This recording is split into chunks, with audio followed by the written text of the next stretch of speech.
हरि ओम। श्रीमन्महागणाधिपतये नमः। श्रीराम शरणं मम। श्रीगुरुवे नमः। श्रीसरस्वत्यै नमः। श्रीमातृपितृचरणकमलेभ्यो नमः। गणेशहेरम्ब गजाननेति महोदरं स्वानुभवं प्रकाशिन् वरिष्ठसिद्धिप्रियबुद्धिनाथ वदन्त एवं त्यजत प्रभीति। ओम नमः परमहंसास्वादित चरणकमलचिन्मकरन्दाय भक्तजनमानसनिवासाय श्रीरामचन्द्राय अतुलितबलधामं हेमशैलाभदेहं दनुजवनकृशानं ज्ञानिनामग्रगण्यं सकलगुणनिधानं वानराणामुधीशं रघुपतिप्रियभक्तं वातजातं नमामि। प्रभु समरथ सर्वज्ञ शिव सकल कला गुणधाम योग ज्ञान वैराग्य निधि प्रणत कल्प तरुनाम। अपने अपने घरन की सब काहू को पीर तुम ही पीर सब घरन की धन्य धन्य रघुवीर। खल दल बन दावाय नल राम श्याम घन मोर रोम रोम में वज्र बल जय केशरी किशोर। जय कविता के गगन दिवाकर ज्ञान भक्ति के विमल प्रकाश पारिजात के पुष्पयाप हो। जय गोस्वामी तुलसीदास श्री गुरु चरण सरोज रज निज मन मुकुर सुधारि बरनउँ रघुबर बिमल जस जोदायक फलचारि।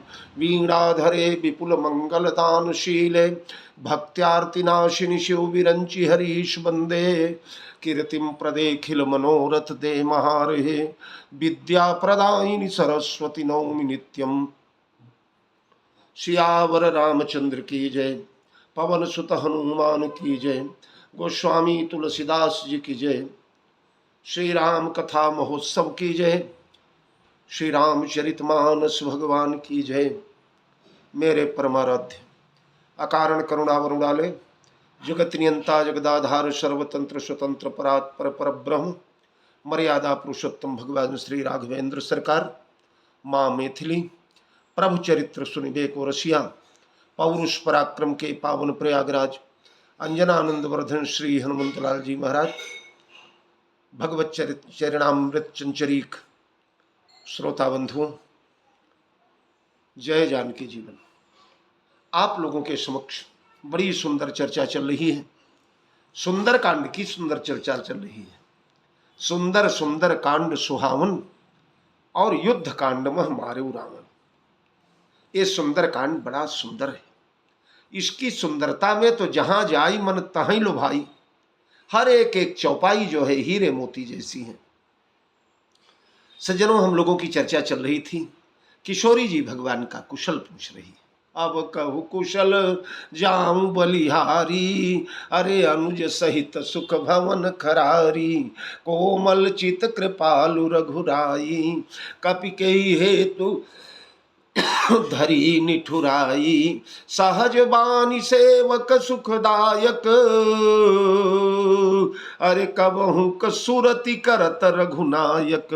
कबहू नयन मम शीतल ताता होई हई निरखि श्याम मृदु गाता। बचन न आव नयन भर बारी आह नाथ हो निपट बिसारी। किशोरी जी कहती हैं कि तात कबहू मोहि जानी अनाथा। अब कहु तात कहूँ जाऊं बलिहारी अनुज सहित सुख भवन खरारी। कोमल चित कृपालु रघुराई केहि कपि केहि हेतु धरी निठुराई। सहज वाणी सेवक सुखदायक कबहू का सूरति करत रघुनायक। बड़ी पीड़ा है इन शब्दों में, बड़ा दर्द है।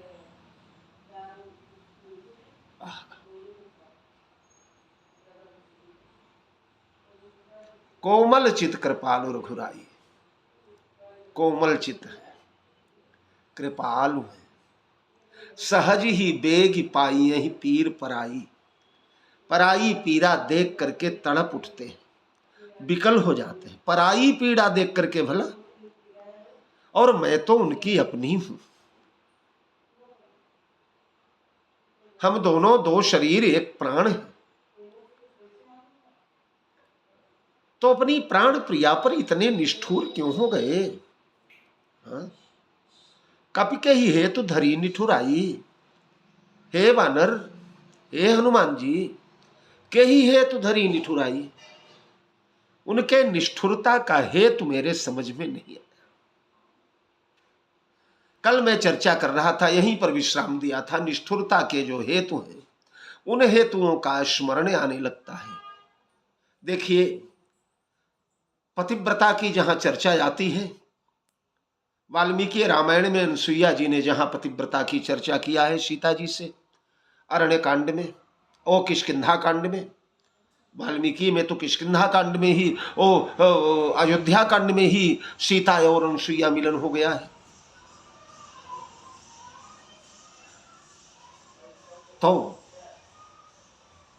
वहां पर निवेदन किया है कि पति को आदेश न दिया जाए।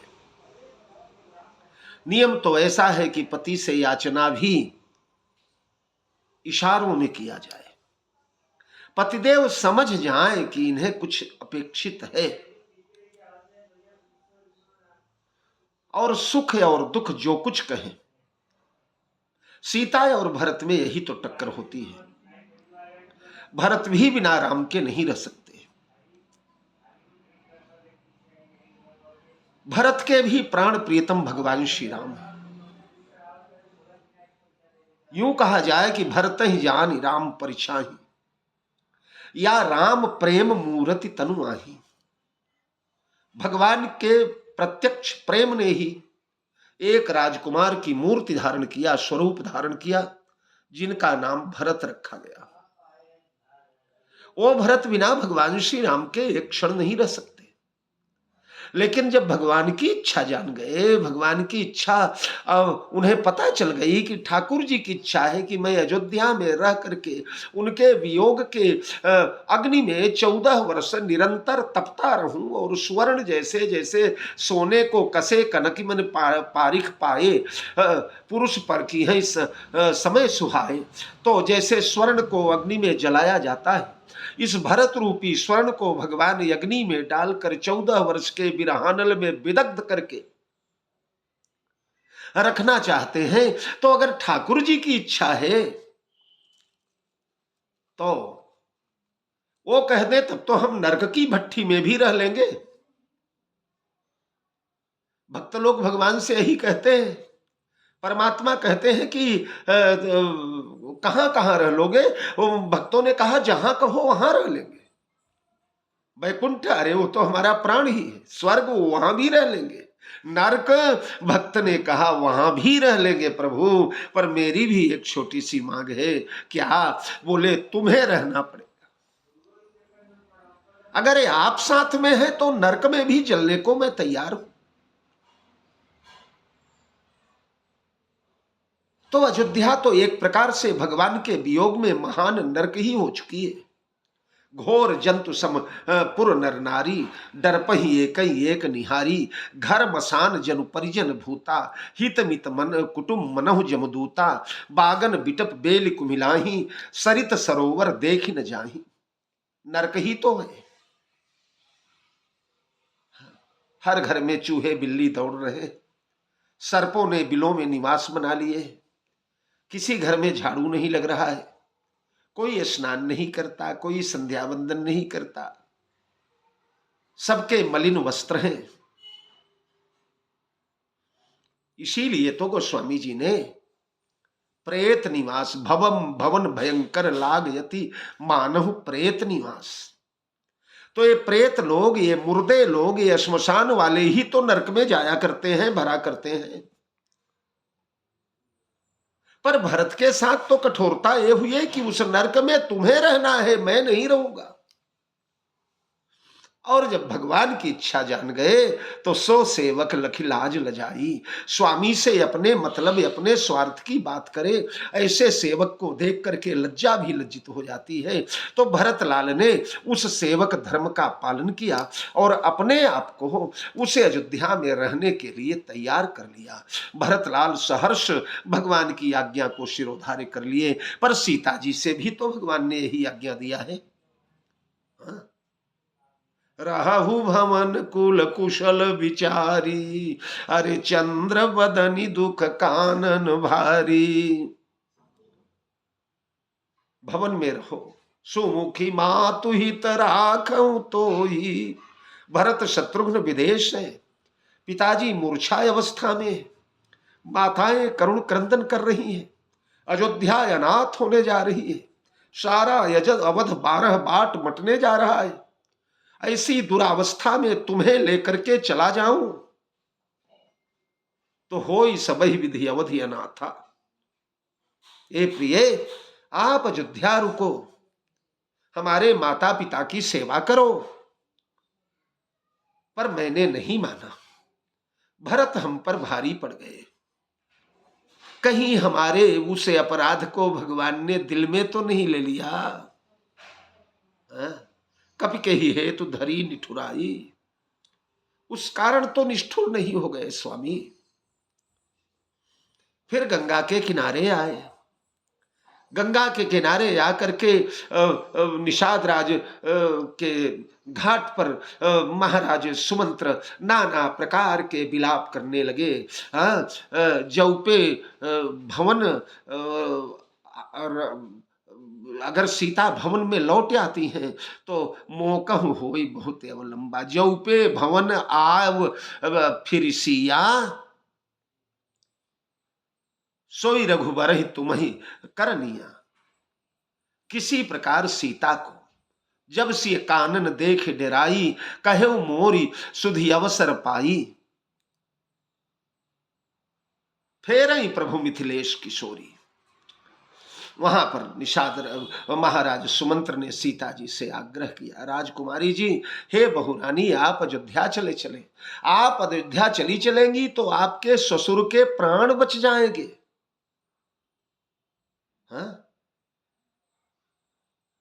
मोकह होई प्राण अवलंबा, प्राण का सहारा बनेगी आप।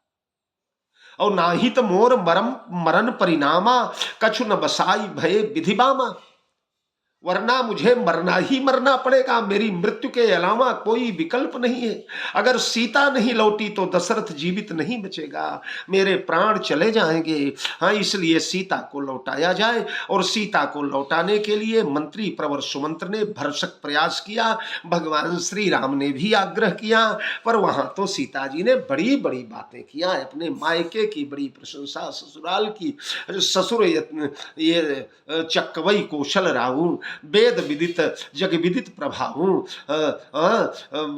आगे हुई ते सुरपति लेई, और अर्ध सिंहासन आसन देई। ऐसे ससुर हैं। अपितु वैभव विलास में दीठा, नृपमणि मिलित मुकुट पद पीठा। बड़े बड़े चक्रवर्ती सम्राट हमारे पिताजी के खड़ाऊ के खूंटी के शीर्ष भाग पर अपने सिर के मुकुट के मणियों को रगड़ रगड़ कर घिसती है। ऐसे भाग्यशाली हमारे पिता हैं जिनके द्वार पर बड़े बड़े सिद्धात्मा, अमलात्मा, महात्मा, दिव्यात्मा, भव्यात्मा, पुण्यात्मा कतारबद्ध खड़े रहते हैं। लेकिन हमारे पिताजी नहीं खड़े होते। हमारे पिता के सम्मान में, सब स्वागत में खड़े रहते हैं। ऐसे बाप की बेटी हूं जहां वैभव का महाराज अंबार लगा हुआ है, कुबेर इंद्र की संपदा जहां शून्य लगती है। ऐसे राज्य को मैंने जब तृणवत त्याग दिया, ऐसे मायके और ससुराल को त्याग दिया, तो हम पतिदेव को छोड़ करके अयोध्या नहीं जाएंगे। और बड़ी बड़ी बातें करके मंत्री प्रवर को निरुत्तर कर दिया। सबके सामने प्रिया से ज्यादा हट करना राम के लिए उचित नहीं था। भगवान श्री राम भी ये सब माया का खेल है, इसको ध्यान से रखिएगा। सीता जी को वन ले जाना भगवान को अभीष्ट है। अगर सीता वन नहीं जाएगी तो भगवान की लीला अधूरी रह जाएगी, भगवान की लीला में पूर्णत्व नहीं आएगा। उन सीता को वन जाना ही चाहिए। पर बाह्य दृष्टि से, बाह्य अभिनय मंच पर भगवान श्री राम ने भरसक प्रयास किया, पर गंगा के किनारे भी ये देवी जी नहीं मानी। तो सीता कहती है कि कहीं मेरे इन कठोरताओं को, कहीं मेरी इन धृष्टताओं को हमारे स्वामी ने हृदय पर तो नहीं ले लिया। और किसी की बात से जब किसी का दिल फट जाता है न, तो महाराज उसके प्रति उसके प्रेम में न्यूनता आ जाती है, वह निष्ठुर हो जाता है, कितना भी प्रिय हो पर निष्ठुरता की पराकाष्ठा हो जाता है। तो कहीं इसलिए तो हमारे स्वामी ने मेरे ऊपर निठुरता नहीं दिखाया। कपि कही हेतु धरी निठुराई। या पुनः याद आता है कि जिस समय हमें आए हैं और वन मार्ग में पहुंचे हैं, दंडकारण्य में आ गए हैं, पंचवटी में आ गए हैं और खरदूषण का संहार हो गया है, और उसके बाद जो है माया मृग आया तो मैंने डायरेक्ट भगवान को आदेश दिया है। इन शब्दों में आदेश छिपा हुआ है। आनऊ चरम कहती वैदेही सत्य संध प्रभु बध करिए। ए स्वामी, जाइए मृग को मार करके ले आइए, इसका वध करिए। आप सत्यसंध हैं, अपने प्रण को पूर्ण कीजिए, मेरी याचना को पूर्ण कीजिए। यद्यपि यह पर्दे के अंदर की बात बड़ी अलग है। पर्दे के अंदर तो स्थिति ऐसी है कि सीता को यह बोलना आवश्यक था। अगर न बोलती तो तब रघुपति जानत सब कारण, उठे हरस सुर काज समान पर लीला जगत में बाह्य अभिनय मंच पर। तो सीता जी के द्वारा यह आदेश हुआ और स्पष्टतः आदेश हुआ। इस आदेश के कारण भगवान चले दूर जोर वही पुरवाई, चले रघुराई की बलकल वस्त्र उड़ाने। भगवान मुस्कुराए और तुरंत कब्र में पीतांबर कसाए और उसके बाद धनुष पर बाण चढ़ाया और दौड़ पड़े मृग के पीछे। सीता से दूर हो गए भगवान श्री राम। यह सीता से भगवान का विप्रलंब जो है, ये भगवान का वियोग है। भगवान और सीता की जो दूरी है, ये सीता के कारण हुई है। सीता ने राम को अपने से अलग करके रख दिया है। इसलिए कहीं हे कपिराज, भगवान के हृदय में यह शूल चुभ तो नहीं गया कि सीता तूने सोने के मृग के लिए मैं अपने स्वामी को अलग कर दिया, मुझे अलग कर दिया। मुझसे यह स्वर्ण मृग ज्यादा कीमती लगने लगा। मजा यह है कि देखिए, जब तक राम सामने हैं तब तक तो यही जीव की स्थिति है, यही संसार की स्थिति है। राम जब तक सामने हैं तब तक सीता को सोने का मृग चाहिए, और जब सीता को सोने के लंका में भेज दिया तब सीता को राम चाहिए। हाँ, सीता इस प्रकार से मैंने अपने द्वारा प्रभु को पृथक कर दिया अपने से, कहीं दिल पर यह ठेस न लग गई हो, इसलिए निठुर न हो गए हो। इसलिए कपि के ही है तू धरी निठुराई। या मैंने उसके बाद जो लक्ष्मण को कटु वचन कहे हैं, वो कटु वचन तो ऐसे है कि जो शख्स मां बोल रहा है, लक्ष्मण बिहसी कहा सुन माता, और उन लक्ष्मण के प्रति ऐसे ऐसे कठोर। तुलसी बाबा तो बड़े कोमल हैं, बड़ी मर्यादा का इनका रामचरितमानस है। ये तो पर्दे के पीछे छिपा ले गए बात को, लेकिन वाल्मीकि इत्यादि रामायणों में तो लक्ष्मण के चरित्र पर संदेह प्रकट कर दिया गया। लक्ष्मण को छली कह दिया गया, ये कह दिया गया कि तू भरत से मिल करके आया हुआ है जंगल में, हम लोगों का विनाश करने के लिए अपने भैया श्री राम को तूने शत्रुओं के बीच में घिरवा दिया और मेरे ऊपर कुदृष्टि डालने के लिए यहां बैठा हुआ है। लक्ष्मण का हृदय विदीर्ण हो गया, लक्ष्मण कांप उठे। जो लक्ष्मण भगवान श्री राम के कट्टर आदेश को तोड़ देते हैं, इस समय भगवान ने कहा था सीता केरी करेहु रखवारी, बुद्धि विवेक बल समय विचारी। चाहे जो हो लेकिन सीता को अकेली मत छोड़ना। मजबूर कर दिया लक्ष्मण को। कदाचित लक्ष्मण ने यह शब्द राम से बोल दिए हो कि माता ने हमारे लिए ऐसे शब्दों का प्रयोग किया, हमारे प्रति हमारे चरित्र पर लांछन लगाया माता ने। अब अगर अपने प्यारे दुलारे लोने सलोने लखन के लिए श्री राम ऐसा सुन जाएंगे कि सीता ने ऐसी धृष्टता किया, ऐसे शब्दों का प्रयोग किया, तो हमारे स्वामी को असह्य हो जाएगा, सहन नहीं कर पाएंगे। इसलिए कपि के ही हेतु धरी निठुराई। निष्ठुर क्यों हो गए?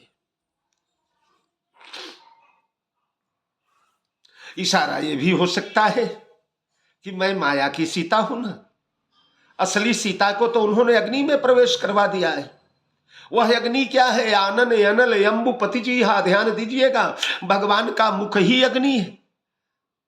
हाँ, चंद्रमा मनसो जात चक्षो सूर्यो अजायत श्रोत्राद वायुष्य प्राणस्य मुखाद अग्निर अजायत।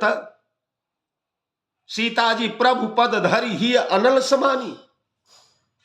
भगवान के चरणों को पकड़ करके भगवान के हृदय अग्नि में प्रवेश कर गई। यह मुख ही भगवान का हवन कुंड है।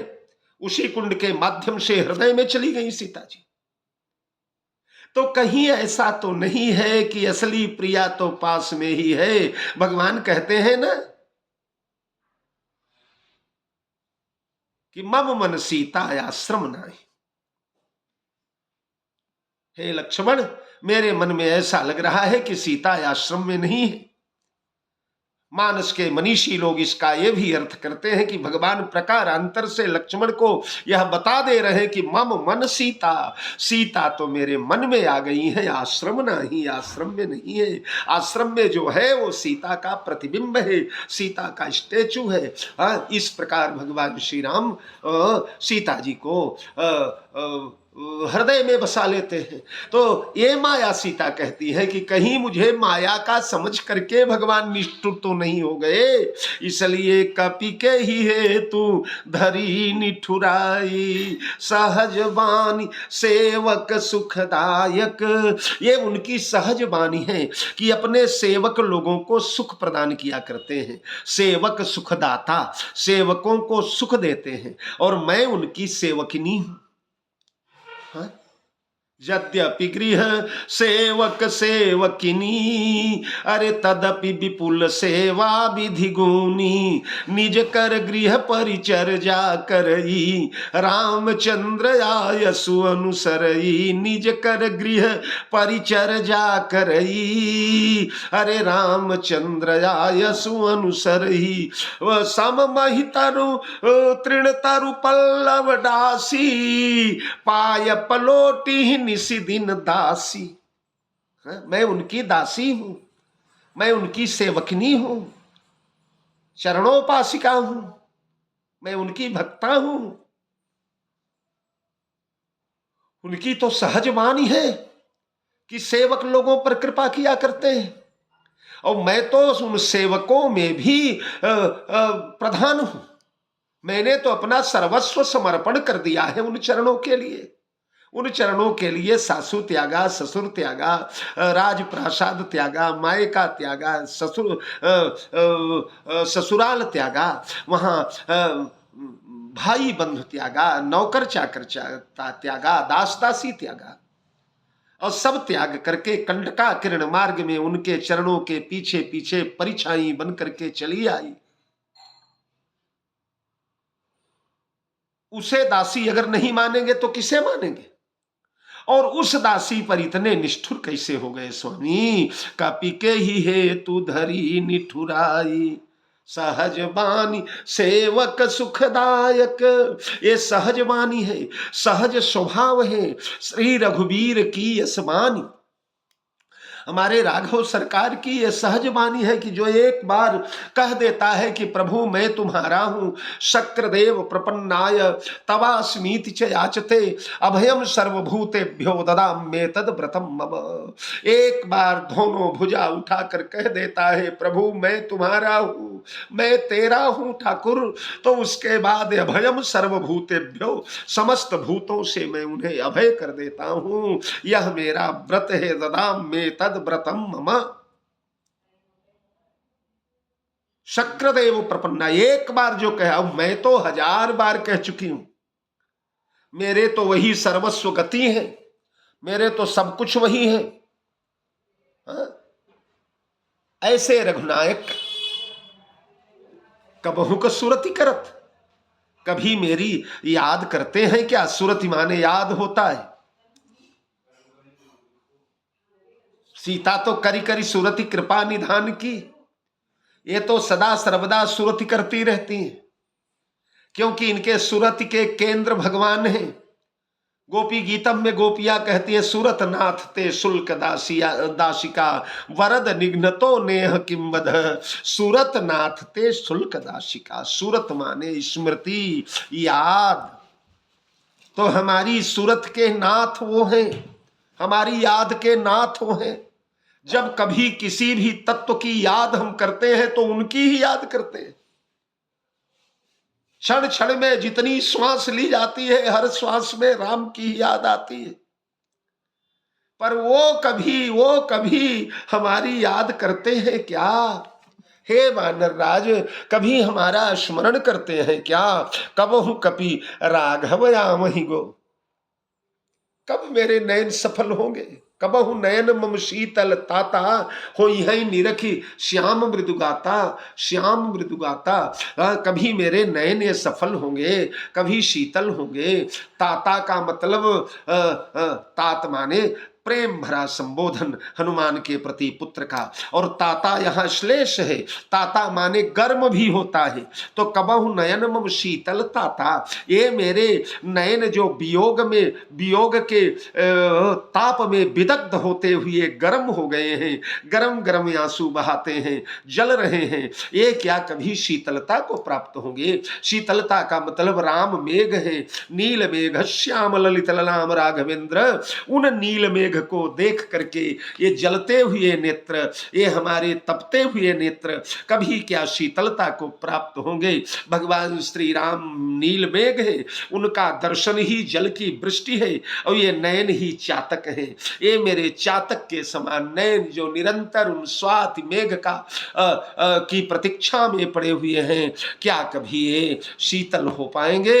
ये कभी ये बताइए। हनुमान जी से यह समाचार पूछ रही हैं। इन्हीं शब्दों के साथ जय जानकी जीवन इस चौपाई की अगली व्याख्या हम लोग कल विधिवत करने का प्रयास करेंगे। बहुत बहुत साधुवाद।